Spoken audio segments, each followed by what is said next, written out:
La victoire de Koh Lanta, le combat des héros, TF1, s'est jouée entre Clémence et Pascal vendredi 25 mai 2018. Finalement, c'est la jeune femme qui a remporté le jeu à une voix près. Pour Pure-Peuple. La grande gagnante revient sur son aventure, et évoque notamment les stratégies et sa perte de poids.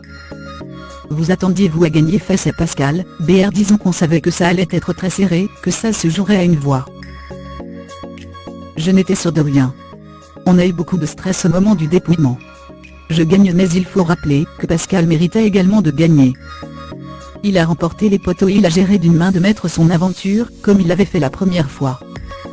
Ça s'est joué à rien, les votes m'ont désigné vainqueur. Il peut être fier de son parcours.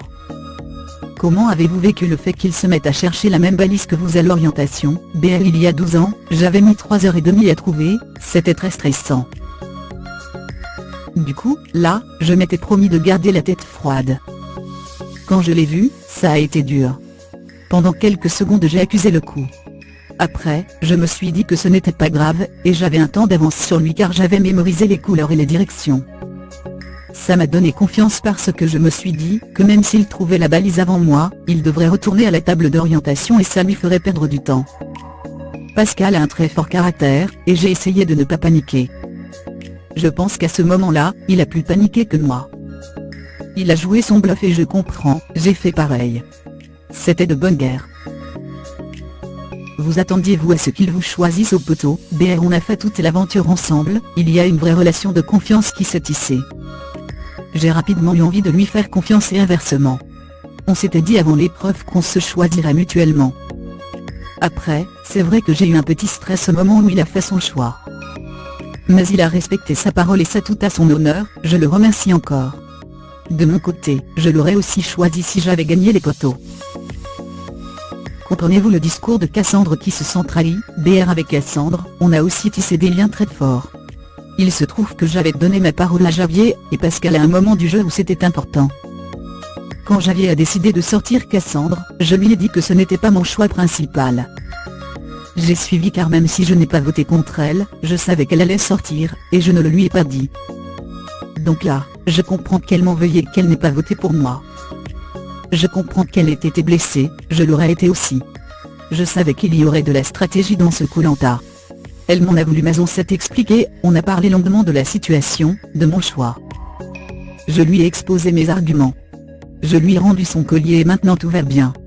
Je ne lui en veux pas du tout d'avoir voté pour Pascal, elle avait des circonstances atténuantes. Aujourd'hui, tout va bien, elle est en France pour quelques semaines, et prévoit peut-être de passer chez moi quelques jours.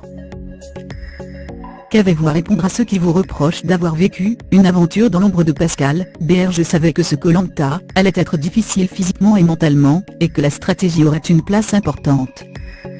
J'ai déjà fait un All-Star et j'en ai fait les frais. Je m'étais dit que je ne voulais pas réitérer mes erreurs. Il se trouve que j'avais dans mon équipe de départ Javier et Pascal, de gros stratèges. On s'est rapidement fait confiance, et je les ai suivis dans ce qu'ils ont décidé. Il y a eu des moments où j'ai mis mon choix de cœur de côté, comme quand j'ai voté contre Candice ou Clémentine. J'avais donné ma parole à Pascal et Javier, donc je l'ai respecté. Je n'ai aucun mal avec ça, et j'assume tout à fait le fait d'avoir suivi Pascal.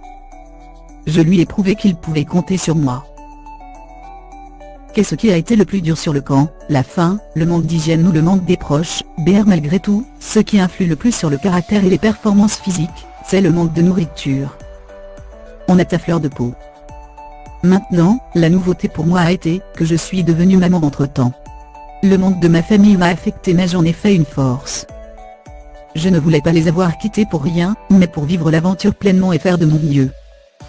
C'est donc une difficulté qui a été source de motivation. Avez-vous perdu du poids? BR: j'ai perdu 7 à 8 kilos, je les ai repris. J'ai retrouvé mon poids assez rapidement. Ceux qui croient que Koh Lanta permet de faire un régime, se trompent car le corps ne supporte pas très bien le manque de nourriture, et on a tendance à reprendre assez vite. Mais dans mon cas, ce n'est pas plus mal et je suis contente d'avoir repris quelques kilos. Était-ce une stratégie que de ne pas prendre part au conflit? BR: il y a eu des conflits et des tensions au-delà des stratégies. Dans la vie de tous les jours, j'essaie d'arrondir les angles, plutôt que d'aller au conflit, c'est dans mon caractère.